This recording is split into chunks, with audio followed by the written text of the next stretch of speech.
ভাবি আজকে kiss day, আমি কি আপনাকে একটা কিস করতে পারি? আপনার সাহস তো মন্দ না আমাকে একদিন কিস করতে।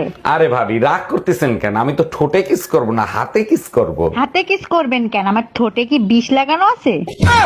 হ্যাপি কিস ডে ভাবি, আসেন আপনাকে একটা কিস করে দিই। ছি অরুণদা, আমি কোনোদিন ভাবতেও পারিনি আপনি আমাকে কিস করতে চাবেন। সরি ভাবি, আমার অন্যায় হয়ে গেছে, আপনি প্লিজ ভাইরে কিছু বললেন না। ফর্মালিটি পরে করেন, যা করে তাড়াতাড়ি করেন, আপনার ভাই কিন্তু চলে আসবে।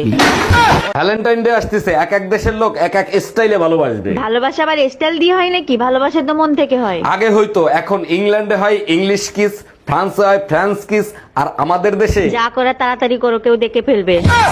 আরে ভাই, সকাল থেকে আপনার বাসা 3বার পুলিশ আসছে, কাহিনী কি? আচ্ছা ভাবি আপনি বলেন, কিস ডে তে বউরে কিস করা কি কোনো অন্যায়? কোনো অন্যায় না, কিন্তু আপনারে পুলিশ কেন খুঁজতেছে সেটা বলেন। শালা ওই পুলিশের বউরেই কিস করছিলাম, পুলিশ দেখে ফেলাইতেছে। ডাক্তার, গার্লফ্রেন্ড রে কিস ডে তে কিস করছি, তাতে প্রেগনেন্ট হয় কি করে? কিস ডে এর পরের দিন ভ্যালেন্টাইন্স ডে পালন করছেন তার জন্য। আরে ডাক্তার, আমি তো শুধু কিস ডে পালন করছি, ভ্যালেন্টাইন ডে তো পালন করি নাই। বলেন কি, তাই নাকি? তাইলে 100% অন্য কেউ গুলি করছে।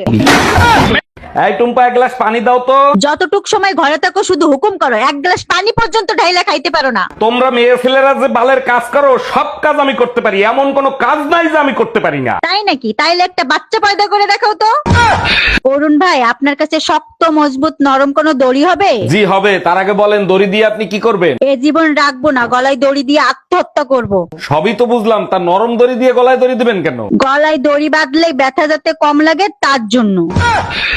এই টুম্পা, তোমার ছেলের মনে হয় খিদা লাগছে, আরে কিছু খাওয়াও। কিছুক্ষণ আগে ওরে খাওয়াইছি, তুমি এক কাজ করো, ওরে এক গ্লাস পানি খাওয়াও। আচ্ছা ঠিক আছে। আর শোনো, পানি খাওয়ানোর আগে ফুটিয়ে নিও। ছেলেরে ফুটাইলে ছেলের কোনো ক্ষতি হবে না তো? আমি পানি ফুটাতে বলছি, ছেলে কোথায়? অরুণ ভাই, শুনলাম পুলিশে নাকি আপনারে ন্যাংটা করে পিটাইছে, কি হয়েছিল ভাই? আচ্ছা ভাবি, হাক দিতে বউরে হাক করাটা কি খুব অন্যায় ছিল? নিজের বউ থুইয়া যদি অন্যের বউরে হাত করেন তাইলে তো চরম অন্যায় হইছে। এইটা অবশ্যই আপনি ঠিক বলছেন, আমার মনে হয় ওইটা পুলিশের বউ ছিল। আমাদের এলাকায় যদি কেউ হারায় যায়, বাসা থেকে সবার আগে আমাকেই ফোনটা দেয়, কারণ হ্যালো, এই মুহূর্তে তুমি কোথায় আছো আর কি করো? আমি দোকানে। কেন, কি হয়েছে? টুম্পা ভাবির কাজের ছেড়ি পলায় গেছে তো তাই।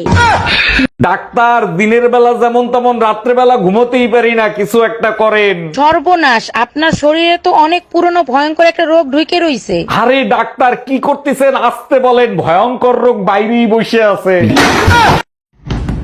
এই, এত সকালে দরজা নক করতেছে কে? ভাই, আমি দুধওয়ালি, দুধ নিয়ে আসছি, দুধ নিয়ে যান। দাঁড়ান, আসতেছি। কালকে দুধ দেন নাই কেন? কালকে আমি অসুস্থ ছিলাম তো তাই দিতে পারি নাই। অসুস্থ ছিলেন ভালো কথা, আপনি গরুর দুধ দিতেন। এতদিন কি তাহলে পাঠার দুধ খাইছিলেন? এই শুনছো, কাল রাতে যে তুমি কই মাছ আনছিলা না, সব মাছ না মরে গেছে। কেমনে মরলো? আমি তো পানি দিয়ে রাখছিলাম, এক সপ্তাহে তো মরার কথা না। মাঝ রাতে উঠে দেখি ঠান্ডা পানিতে মাছগুলো ছটফট করতেছে। তারপর তুমি কি কম্বল দিয়ে ঢেকে রাখছিলা? আরে না, পানি ফুটাইয়া গরম পানির ভিতর ছাইরা দিছি।